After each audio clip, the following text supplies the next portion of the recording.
Bonjour et bienvenue pour ce numéro exceptionnel du journal des biotech. Bah oui, exceptionnel parce qu'on avait envie de changer, de bousculer un petit peu la temporalité, l'agenda du journal pour parler de cette annonce faite par Oncodesign. C'était le 1er juillet dernier, annonce qui a fait beaucoup réagir, le titre en bien, je le précise. Et j'ai le plaisir d'accueillir donc à distance, mais avec moi ce matin pour en parler, Philippe Gène, fondateur et PDG d'Oncodesign. Bonjour Philippe. Bonjour à toute l'équipe de Boursorama. Merci de m'accueillir ce matin et puis on pourra parler de cette news Bon voilà, justement, qui bouscule votre agenda. cette nouvelle qui a fait réagir, c'est l'annonce de la scission, bien sûr, des activités d'Oncodesign. Mais avant, j'avais envie, Philippe, qu'on rembobine peut-être un petit peu avec vous l'histoire pour que, justement, pour ceux qui auraient loupé les derniers épisodes de l'évolution d'Oncodesign, vous nous présentiez rapidement le profil actuel de la société. Société qui, il faut le rappeler, a été créée en 1995 et qui est implantée à Dijon. Allez, portrait express d'Oncodesign. Alors voilà, j'ai créé cette société en 95 sur une mission assez simple, qui était la découverte de thérapies efficaces contre le cancer d'abord, et puis on l'a étendue par la suite à d'autres solutions thérapeutiques dans des aires où il n'y avait pas de moyens. Et donc on s'est développé beaucoup sur une base de construction de plateformes technologiques. Alors les plateformes technologiques, pour nous, c'est extrêmement important. La technologie, l'innovation dans la technologie, elle permet d'avoir des produits innovants. Donc, c'était une étape assez importante de construction de l'entreprise qui a duré potentiellement une bonne dizaine d'années où on a pu développer des approches innovantes, utilisant l'imagerie, utilisant les nouveaux modèles expérimentaux en cancérologie, dans d'autres domaines, et en se faisant aussi une place, en validant ces plateformes au contact de l'industrie, au travers d'une activité de service qui est une activité assez naturelle pour nous. On s'est créé beaucoup de crédibilité et puis assez naturellement, dans les années 2009-2010, on a incorporé une technologie venant de Jensen, qui est une technologie chimique qui permet de faire des petits nanocycles, et ces nanocycles permettent d'être de très très bons inhibiteurs de kinase, très très spécifiques. Ouais. Et donc on est rentré dans la phase du projet un peu plus en aval, on va dire, et en direction du thérapeutique. Et c'est par ce biais-là qu'on est arrivé en bourse en 2014. Alors, en 2014, nous sommes rentrés sur cette mission, toujours, avec un business model qui était un business model hybride, avec du service et des partenariats, parce qu'entre-temps, on avait réussi à signer un certain nombre de partenariats avec l'industrie pharmaceutique sur des cibles bien spécifiques, utilisant la technologie nanocyclix. Et donc, à partir de là, on avait ce business model hybride qui, pour nous, est un business model assez essentiel pour le développement des sociétés biotech, on va dire, quand on part des technologies, bien sûr, quand on part pas des produits, et qui nous a permis de nous construire, le chiffre d'affaires générant un bénéfice, et entre autres, les entrées et les apports, les revenus provenant des contrats avec les industriels nous permettaient effectivement de nous développer. Donc 2014, on est rentré avec cette mission, cet objectif, et cet objectif et ses moyens. On était à peu près une centaine de personnes. Et puis, quelques années plus tard, après avoir incorporé le laboratoire de recherche de GSK en France, qui comptait à peu près 57 personnes spécialisées dans le drug discovery, on a fait cette intégration en 2016. Et puis, en ayant intégré également, un an après, en septembre 2017, l'activité de service d'Ertin Pharma, qui comptait 57 personnes, on a augmenté à la fois nos technologies, nos compétences dans des aires différentes, infectiologie, immunologie notamment, et surtout en incorporant l'approche drug discovery, qui est une approche très industrielle et très rationnelle pour, partant d'une cible, pouvoir arriver à un candidat médicament. Voilà. Et de fil en aiguille, on a utilisé le deal de GSK. Je vous raconte l'histoire. Mais c'est très bien. De fil en aiguille, donc, je dirais que le deal avec GSK nous a permis de lever 33 millions d'euros auprès de GSK, puisque c'était dans le deal. Et on a investi cet argent sur nos développements en propre et sur les équipes de drug discovery qui étaient présentes dans les laboratoires GSK. Voilà. Et de là, on a pu encore développer nos programmes thérapeutiques qui sont à ce jour prêts de rentrer en clinique.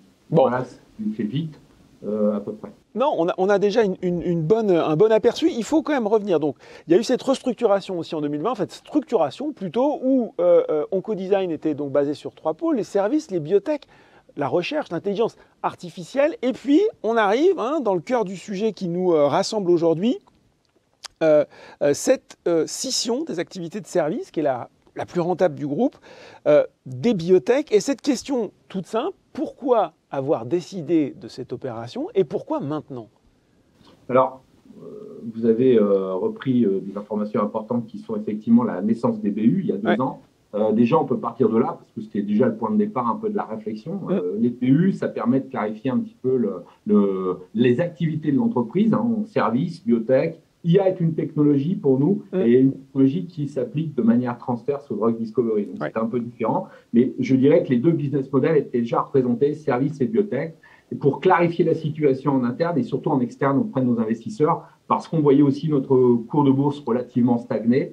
Et pour nous, il était important de donner un message plus clair. Donc, l'étape d'après, là où on arrive maintenant, c'est une étape assez naturelle parce qu'on a observé depuis les 3 dernières années un essor assez important de nos activités de service. On a atteint un chiffre d'affaires l'an dernier de 27,6 millions d'euros avec une rentabilité qui est très bonne. Et puis, on a également de l'autre côté en biotech des produits qui sont issus notamment des recherches qu'on mène activement depuis une douzaine d'années, qui arrivaient aux portes de la clinique. Et donc, pour nous, il y a des besoins très différents pour le développement de ces deux parties maintenant. On a identifié une stratégie de croissance par acquisition, croissance organique pour le service, et puis de l'autre côté, des moyens pour pouvoir faire ces développements cliniques qui sont risqués. Donc, a priori, pas le même spectre d'investisseurs dans les deux cas, et donc nécessité de clarifier la situation. Alors, il faut revenir donc à cette opération. On a d'un côté une OPA simplifiée faite par Edmond Rothschild Equity Stratégie conseillée par Elian Partners sur l'entité service. L'autre, l'entité biotech qui restera cotée, qui intégrera l'activité intelligence artificielle pour s'appeler Onco Design Precision Medicine. On va dire OPM pour faire simple. L'annonce, elle a fait s'envoler le cours. Est-ce que justement, vous pourriez nous rappeler pourquoi, Philippe, c'est une opération intéressante pour l'investisseur et notamment pour l'investisseur individuel? Alors, on a une opération extrêmement intéressante pour un investisseur individuel. Je vous rappelle juste que le cours, avant cette annonce, était stagné, on va dire, depuis un certain temps, entre 7 et 9 euros le titre. Et on a, au travers de cette opération, la possibilité d'offrir aux actionnaires d'Onco Design une plus-value significative sur la valeur de titre, 14,41 euros par titre, et également associé à une action d'OPM, qui est la société, qui est le ticket pour le futur, finalement, quelque part, qui est la société de biotech spin-off, qui va être cotée par la suite. Alors, j'évoquais dans ma question la présence d'Elian Partners. Est-ce que ça vous semblait... pourquoi avoir choisi ce partenaire? C'est celui qui, pour vous, avait le mieux compris la stratégie d'Onco Design, peut-être? Alors, Elian Partners, c'est un partenaire avec lequel on a, parmi tous les partenaires avec lesquels nous avons discuté, c'est le partenaire qui nous semblait effectivement le plus prompt à avoir compris ce modèle. C'est un modèle compliqué au niveau financier et donc par là même capable de nous amener jusqu'à l'objectif qui n'était pas forcément le sien. L'objectif, c'est à la fois, c'est d'abord, son objectif à lui, c'était de racheter la partie service. Et notre objectif, c'était de pouvoir faire émerger un spin-off contenant les activités de biotech et d'IA. Et donc, dans cette gymnastique complexe, Elian s'est montré, on va dire, le plus hardi, le plus souple. Le plus souple et le plus hardi à rentrer dans cette démarche. Voilà. Et ça, pour nous, c'est un signe déjà d'engagement fort dans le projet. Et en plus, avec une stratégie pour eux de construction à partir du modèle de build-up d'Onco Design et basé sur ces technologies. Donc, voilà, c'est des raisons qui nous semblaient importantes. Si on ouvre un petit peu l'agenda, à quelle date sera bouclée cette opération? Et puis, question aussi, quelle sera votre implication future dans le destin de l'activité service? Alors, cette date, ce long process qui a débuté vendredi dernier, enfin qui a débuté avant vendredi dernier, mais officiellement vendredi dernier, se traduit en ce moment, va se traduire jusqu'à septembre-octobre par la cession d'un bloc majoritaire à Elian Partners. Et la cession de ce bloc majoritaire permettra à Elian de lancer une OPA. Alors, le spin-off, on va dire, PM sera coté à partir d'octobre, également sur les marchés boursiers. D'accord. Et puis l'OPA, elle va se poursuivre officiellement entre octobre et novembre, fin de l'OPA en novembre, et on espère l'acquisition de plus de 90% des actions donc, au design par Elian Partners, ce qui lui permettra de retirer de la cote Oncodesign, qui deviendra Oncodesign Service à ce moment-là, et de laisser seul sur la cote OPM. Voilà.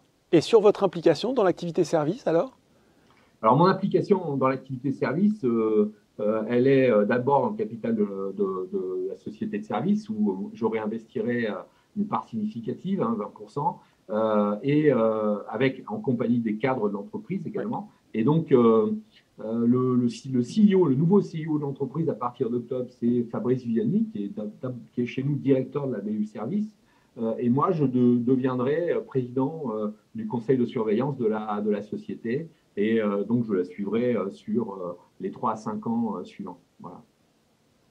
Et par ailleurs, pour OPM, juste pour continuer un petit peu le découpage du projet, je serai PDG et j'emmène avec moi une partie des cadres de l'entreprise également dans cette aventure qui est finalement un peu plus risquée, même si on a des projets qu'on développe maintenant depuis plusieurs années, qu'on connaît très bien et sur lesquels on est assez sûr du potentiel pour faire cette opération. Bon, transition toute trouvée justement. Parlons donc au design OPM. Il faut revenir sur votre plateforme nanocycliques inhibiteurs de kinase. L'occasion de faire finalement le point là aussi des différents essais cliniques en cours. Les annonces qui vont peut-être scander ce second semestre d'année 2022, voire début 2023. Et puis je pense notamment aussi au programme forcément en cours avec Servier dans la maladie de Parkinson. Alors, on a 2 produits qu'on annonce depuis déjà un certain temps rejoindre l'homme cette année, les essais cliniques. Donc, le premier, c'est effectivement l'ARC2, qui est en partenariat, enfin, on l'appelle l'ARC2, c'est aussi impliqué dans la maladie de Parkinson. Et on a annoncé un candidat médicament découvert en collaboration avec Servier l'an dernier. Et donc, ce candidat médicament devrait rentrer en essais cliniques d'ici la fin de l'année. Les choses avancent bon train. Et je dirais que c'est Servier qui est aux commandes du programme de développement aujourd'hui.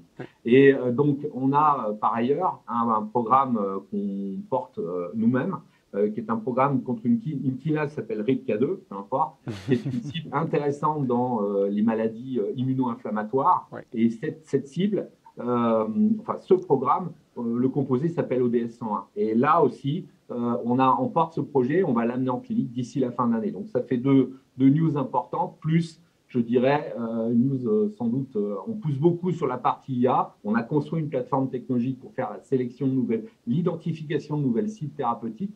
Et là aussi, on commence à tester, je dirais, cette plateforme en contact avec des industriels pour l'éprouver et la faire progresser. Et autour de cette approche, il pourrait y avoir des news également. Bon, Philippe, je le disais, le cours de bourse, il a très bien réagi à l'opération. Est-ce qu'à plus long terme, est-ce que vous pourriez répondre à ceux qui, peut-être, craignent que le nouveau profil d'Oncodesign, pure player dans la recherche, finalement, n'expose ses actionnaires à plus de volatilité, peut-être plus de risques aussi?